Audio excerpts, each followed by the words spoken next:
안녕하세요. 파락강통에서 제기한 주식쟁이입니다. 오늘은 우리 선생님들에게 다음 주 주강 증시 시황에 대해서 말씀을 드리도록 하겠습니다. 총 4개의 파트로 나눠서 말씀을 드릴 텐데요.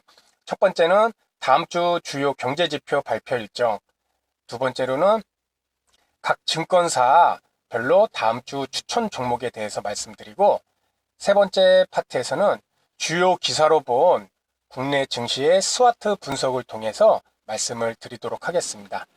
마지막 네 번째 파트에서는 코스피, 코스닥 차트를 통해 현재 주가 위치가 어떤 추세로 있는지, 그리고 현 위치가 어디쯤에 있는지에 대해서 말씀을 드리도록 하겠습니다. 그럼 먼저 다음 주 주요 경제지표 발표 일정입니다. 7일 월요일에는 중국 서비스 PMI 지수가 발표가 되고, 8일 화요일에는 우리나라 경상수지, 그리고 미국 생산자 물가 지수가 발표가 됩니다. 그리고 화요일날 가장 중요한 빅히트는 삼성전자 3분기 잠정 실적 발표 예정이 있습니다. 우선 증권사들은 3분기 매출 60조에서 63조, 영업이익 7조 원대 초반으로 예상을 하고 있습니다. 그리고 주가가 이 잠정 실적으로 인해서 과거에는 뭐 실적이 좋게 나오면 바로바로 상승을 하였는데, 최근에는 그런 상승도 흐름도 있을 수 있겠지만은 또 이미 매수하였던 그런 주체들이 그 기사를 이유로 빌미로 이익 실현, 차익 실현을 하는 방법으로도 활용하니까 삼성전자와 관련돼서는 꼭 실적 발표 후 상황을 보셔야 될 것 같습니다. 아울러 이 삼성전자가 잠정 실적 발표가 중요한 이유는 우리나라 산업 구조 자체가 하청이잖아요. 이렇게 원청이 뭐 이렇게 중소기업의 부품 업체들한테 이제 주문을 주는 건데, 삼성전자의 실적에 따라서 반도체나 또는 디스플레이나 이런 하청업체인 중소기업, 상장된 중소기업에 많은 영향을 미칠 수가 있다는 것입니다. 특히 코스피도 그렇고 코스닥은 뭐 제약, 의료 한 부분과 그리고 반도체 관련 소재, 뭐 장치 이런 중소기업이 많이 있기 때문에 삼성전자의 잠정 실적을 보고 꼭 그런 중소형 종목들도 대응을 해야 될 것 같습니다. 그리고 9일 날은 우리는 한글날로 휴장이고, 미국 제롬 파월 연준 의장 연설이 있습니다. 뭐 미국 FOMC 회의록과 함께 뭐 금리 인하에 관련된 어떤 시그널이 있는지 꼭 확인을 하셔야 될 것 같습니다. 그리고 10일 목요일에는 미중 무역 협상이 10일과 11일 이틀에 걸쳐서 시작이 되는데, 어떤 방향으로 흘러갈지 매우 중요한 내용이기 때문에 주시를 해야 될 것 같습니다. 그리고 목요일에는 미국 소비자 물가지수, 11일 금요일에는 마찬가지로 미 시간대 소비자 신뢰지수가 발표가 있습니다. 다음으로는 다음 주 증권사 주간 추천 종목을 간략하게 알아보겠습니다. 총 4개 증권사 중 하나금융투자는 삼성전자 2분기 기점으로 이제는 영업이익이 좋아질 것이다. 그리고 대우조선해양, LNG선 공급량을 상회하는 LNG 활용 물량이 많아서 이 LNG 선박과 관련된 이슈로 실적이 좋아질 것이다 해서 추천을 하였습니다. 그리고 이녹스 첨단 소재는 삼성 디스플레이 OLED 가동률 상승, 그리고 오지 모바일 수요 증가. 이녹스 첨단 소재는 최근 주요 앞으로 성장할 산업에 많이 관련되어 있는 종목 같습니다. 그래서 하나금융투자는 이렇게 3가지 종목에 대해서 추천을 하였고, KB증권은 제일기획도 하반기 실적 선장 지속 전망으로, 그리고 날이 이제 쌀쌀해지니까는 슬슬 배당 관련된 종목들도 나오는 것 같습니다. 그래서 미디어 관련주 중 배당 수익률이 높기 때문에 제일기획을 추천하였고, 하나 에어로스페이스입니다. 올해 매출액이 뭐 1.6조 원, 영업이익 829억 정도로 예상이 된다. 그리고 5조 원 규모 호주 장갑차 사업이 21년 최종 사업으로 선정될 예정이다. 그렇게 해서 추천을 하였습니다. 그리고 세 번째 종목은 카카오입니다.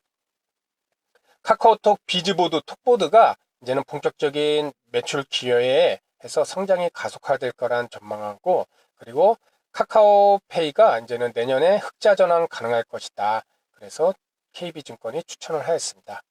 다음으로는 유안타 증권도 새 종목을 추천을 하였는데요. SM은 미국 엔터사와 협력 증가, 그리고 주주 환원 정책, 내년에 남녀 신인 그룹이 론칭한다는 그런 이유로 추천을 했고, LG U+는 3분기 실적 개선 전망, 롯데정보통신은 SI 부분의 실적 개선, 그리고 4차 산업혁명과 관련된 공장 자동화, 물류 자동화로 매출이 증대할 것이라는 예상으로 추천을 하였습니다. 마지막으로 SK증권입니다. LG생활건강, 요즘 화장품 업체들이 고전을 면치 못하고 있는데요. 이 LG생활건강만큼은 이런 식으로 지속적으로 우위를 점할 수 있는 성장 잠재력이 있다. 그리고 중국 럭셔리 화장품하고 면세점에서 고성장 수혜가 가능하다. 그래서 추천을 했습니다. 그리고 CJ ENM 주가가 지금 이미 최근 3개월에 25% 하락해서 밸류에이션이 매력적이다. 그리고 미디어 부분도 앞으로 외형 성장이 가능할 것이다. 그래서 추천을 하였습니다.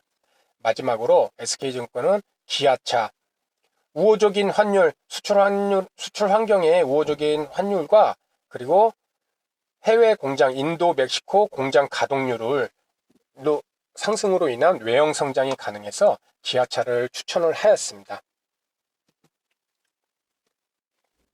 다음으로는 주요 기사로 본 국내 증시 스와트 분석입니다. 이 스와트 분석은 크게 네 가지인데 강점 요인과 약점 요인, 기회 요인과 위험 요인으로 있습니다. 그럼 먼저 강점, 우리 국내 증시에 앞으로 강점적으로 작용할 요인이 뭐가 있을까요? 먼저 반도체 경기 회복에 대한 기대감, 그리고 국내 상장사 이익 턴어라운드에 대한 기대가 있을 것이고, 그리고 환율 효과로 수출주에 대한 기대가 있을 것입니다. 그리고 스마트폰 관련해서 미중 무역전쟁 화해이익로 인한 반사이익이 기대가 된다. 그리고 약점 요인으로는 최근 발표를 했죠. 미국 ISM 제조 지표가 그리고 급락을 해서 미국발 경기 둔화 우려가 있다. 다음으로 도널드 트럼프 대통령, 이 미국 대통령이 항상 이슈인 것 같아요. 그리고 탄핵 이슈가 또 재점화됐고, 아직까지 일본 경제보복 문제가 아직까지 진행이 되는 중이고, 그리고 북미 비핵화 해결의 불확실성, 이런 것이 약점 요인으로 보고 있습니다. 다음으로는 기회 요인입니다. 다음 주 일정에서 말씀드렸지만 10일과 11일 양일간 워싱턴 DC에서 미국 중국 고위급 무역 협상이 있습니다. 어떤 결과가 나올지 꼭 확인을 해보셔야 될 것 같습니다. 그리고 미국의 중국 기업 상장 폐지, 이거 한번 이슈가 있어서 문제가 될 뻔했었죠. 공식 부인을 했고, 그리고 연방공개시장위원회 FOMC에서 추가금리 인하 가능성에 대한 발언을 할 것으로 기대를 하고 있습니다. 그리고 마지막 네 번째, 위험 요인. 미국이 EU와 관세 문제로 또 무역 분쟁 확대 가능성이 있습니다. 위협이 될 만한 일이고, 또 미중 무역 분쟁으로 투자 심리 위축이 장기화될 가능성이 있다. 어떤 확실한 해결책이 없다면은 이 문제로 인해서 계속 주식 시장이 전 세계적으로 불안정한 모습을 보일 수 있을 것 같습니다. 그리고 영국 EU 협상안 관련한 노딜 브렉시트 감행이 있을 수 있다는 얘기입니다. 아울러 이란 핵합의 관련해서 지금 계속 이란이 또 국제적으로 계속 말썽을 부리는데요. 미국과 갈등이 증폭되고 이것이 현실적으로 표면화될 때 국제 유가와 아주 민감한 연계가 있기 때문에 이 문제도 위험 요인으로 볼 수 있을 것입니다. 그리고 최근 또 홍콩 사태가 긴장감이 재점화돼서 홍콩 사태는 홍콩만의 문제가 아니라 중국과 미국이 개입을 하려고 하기 때문에 거기에 대해서도 분명히 검토를 해야 될 것 같습니다. 그래서 지금 세 가지 파트에 대해서 말씀을 드렸고요. 마지막으로 차트를 보고 우리 선생님들에게 코스피와 코스닥에 대해서 어떤 위치인지에 대해서 말씀을 드리도록 하겠습니다. 먼저 코스피 월봉입니다. 월봉을 보면 큰 폭의 하락으로 이어지다가 결국 이 박스권을 이뤄냈던 이 부분, 이 박스권 부위에서 지지를 받고 지금 현재 있는 상태입니다. 역시 박스권 기간이 길다 보니까는 매물대도 이 부위에서 많고, 특히 우리 2007년 이 전고점 부분, 이것이 지지선이 돼서 현재 주가의 코스피 위치도 이 부분에서 위치하고 있습니다. 하지만 중요한 것은 월봉의 21선이 이미 하향으로 지금 방향을 틀었기 때문에 코스피도 크게 상승을 하는 대세 상승을 가기 위해서는 충분한 기간 조정이 필요할 수밖에 없다. 월봉의 21선을 돌리거나 횡보를 시키기 위해서는 상당히 많은 시간이 소요될 수 있기 때문입니다. 그래서 코스피의 이제는 월봉을 받고 일봉을 보도록 하겠습니다. 월봉이 역추세이니까는 당연히 일봉도 계속적으로 역추세인 거죠. 그 차트를 좀 줄여서 보도록 하겠습니다. 역시 추세는 계속적으로 하향 추세, 이것이 아직 끝나지 않은 상황이다. 그래서 지금 우리 코스피 지수도 항상 조심을 하고 보수적으로 대응을 해야 된다. 그리고 현재 위치를 보면은 지난 5월 말쯤이었죠. 이 5월 말 전저점을 지금 지지를 해서 지금 멈춰 있는 상태입니다.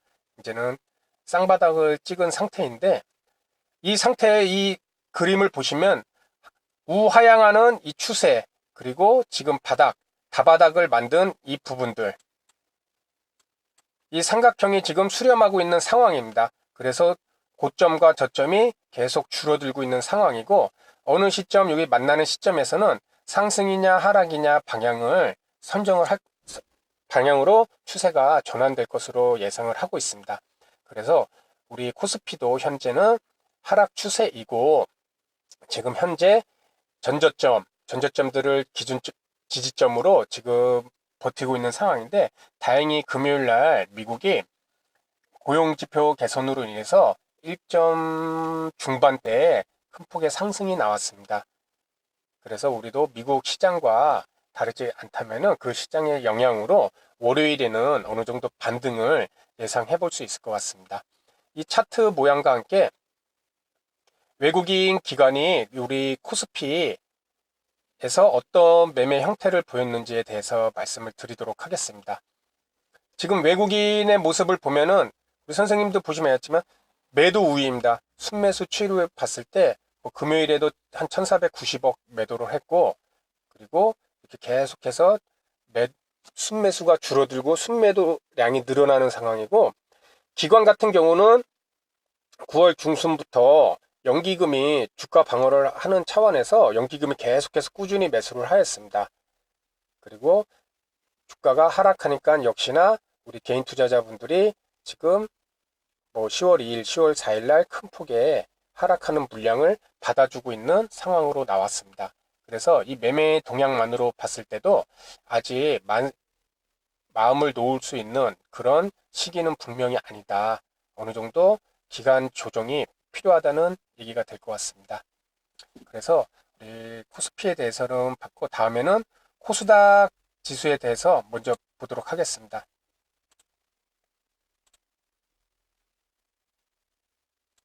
먼저 코스닥 차트도 월봉을 먼저 보도록 하겠습니다. 월봉을 보면은 일전에 한번 말씀드렸듯이 이 최저점, 이 부위가 되겠죠. 우리 큰 폭의 하락했었던 2019년 8월 이 최저점이 역시나 박스권을 이루었던 이 부분, 2009년부터 2015년 정도 이 박스권을 보냈던 이 부분에 거대한 매물대가 있습니다. 이 매물대를 지지선으로 지금 반등을 한 상황인데, 코스닥 같은 경우도 동일하게, 코스피와 동일하게 월봉의 21선이 지금 하향으로 꺾여 있는 상태입니다. 이렇게 꺾여 있을 때는 동일하게 상승으로 가기 위해서는 이 월봉을 돌릴 수 있는 충분한 기간 조정이 필요하다. 그래서 월봉만으로 봤을 때 우리가 바로 대세 크게 상승할 수 있는 그런 조건은 아닌 것 같습니다. 다음으로 코스닥 일봉 차트입니다. 코스닥 일봉 차트에 대해서는 일전에 한번 말씀을 드린 적이 있을 겁니다. 그거 다시 한번 좀 차트를 좀 좁게 해갖고 말씀을 드리면은, 먼저 우리 코스닥 대세 하락이 시작된 부분, 실제 피부로는 와닿지 않았지만 이미 차트는 작년 1월부터 2018년 1월부터 이런 박스권을 형성하고 있었습니다. 그죠? 아주 교과서적이죠. 위로 가고 이 저항대를 기준으로 저항대, 지지대, 계속해서 이 박스권을 지지를 합니다. 이 코스피 차트입니다. 그리고 위에는 저항으로 뚫지를 못하고 계속 이 부위에서 멈춰져 있는 것입니다. 그러면은 우리는 여기서 생각을 해볼 수 있잖아요. 저항을 지금 지지를 받았으니까 다시 올라야지 맞습니다. 근데 오르지 않고 떨어졌다. 그러면은 앞으로 하락을 충분히 예상해 볼 수 있다는 것입니다. 그리고 교과서적인 것처럼 다시 이 위에 지지가 됐던 것을 깨고 내려왔을 때 그것이 올라갈 때에는 과거의 지지선이 저항선이 된다. 아주 교과서적으로 코스닥 차트가 이렇게 움직입니다. 그래서 이 기존에는 지지를 했던 지지선들이 깨고 내려왔을 땐 저항선이 돼서 못 뚫고 다시 큰 폭으로 하락이 이루어집니다. 하락을 하다가 이제 쌍바닥을 찍고 재차 상승을 하는데 이 오랜 기간 동안에 이 지지선들 저항선으로 지금은 이제 바뀌었겠죠. 그것을 재차 뚫기 위해서 상당 기간 노력을 했지만은 뚫지를 못하고 이제 큰 폭으로 하락이 이루어지는 것입니다. 이럴 때 시장 참여자들은 당연히 이 차트 모양만 보고서라도 매도에 할 수밖에 없었겠죠. 그런 식으로 하고 좀 차트를 확대해서 이제 현재 위치를 한번 보도록 하겠습니다. 현재 위치를 보면은 일단 21선은 다행히 상승 추세로 일단 돌려놓은 상태입니다. 그리고 현재 지금 멈춰져 있는 위치를 보면은 지난 8월 10월경 아니죠? 언제쯤이죠?